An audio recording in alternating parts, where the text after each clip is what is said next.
The city of Missoula put under an urban avalanche warning today, 5 years after that deadly 2014 avalanche at Mount Jumbo.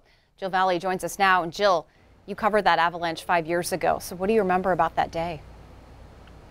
I tell you, that was a very, very surreal moment. When we first heard that there was an avalanche on the scanner and they said the address, it was very shocking because that was in the middle of a residential neighborhood, and we knew that, the situation was definitely dire. And when we got there, it was a horrible blizzard, but you can see this house just crushed by the snowslide that came down, and we knew 3 people were trapped. So the situation was not frantic. There was a good organization in there to dig out these people, but what was shocking was the fact that the neighborhood just suddenly became filled with people running in with their own shovels and anything they could use to dig in an effort to find those 3 people who were missing. And I think at the end of the day, it was still mind-boggling that something like that could happen, although as we take a look at the topography of Mount Jumbo, I guess in a way it's surprising that it hadn't happened before.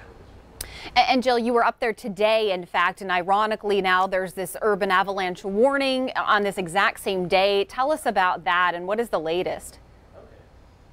Well, they called that about 11 o'clock this morning. They actually had a small slide on Mount Jumbo. It was actually triggered by an elk, because that's elk habitat, which shows that just about anything is going to trigger these slides up there. This particular slide was 75 feet wide, 3 feet deep, and 700 feet long. So they know conditions up there are ripe for avalanches. Now, what they have done is close down Mount Jumbo. Part of it's closed anyway in the winter because they're the elk that are up there doing their wintering stuff, but they have shut down the whole thing. They went up there and saw that the snowpack was just not stable. They also were aware of this early on because the weather pattern that we saw back in 2014, very similar to the weather situation that we saw earlier this week with all that snow and all that wind. They have learned a lot from that previous avalanche. There are clear signs that say that mountain is closed. They will be patrolling the area and keeping people away. The city even said that this is going to take a community to make sure that people get out of this alive.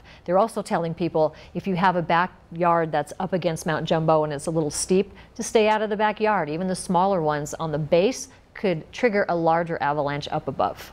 Wow, very interesting. Now, 5 years ago, you know, we watched the community of Missoula really step up. So I'm just kind of curious what's changed, you know, in that time frame. What do they know better now about urban avalanches?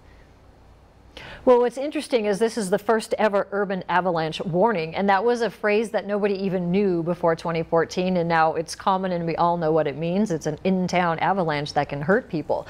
I know the fire and search and rescue folks have done some specialized training on what to do if they need to rescue somebody in an urban avalanche. There are a lot of different things to consider from a backcountry slide. I mean, you're talking about power lines and gas lines and all the debris, so they're specially trained for that.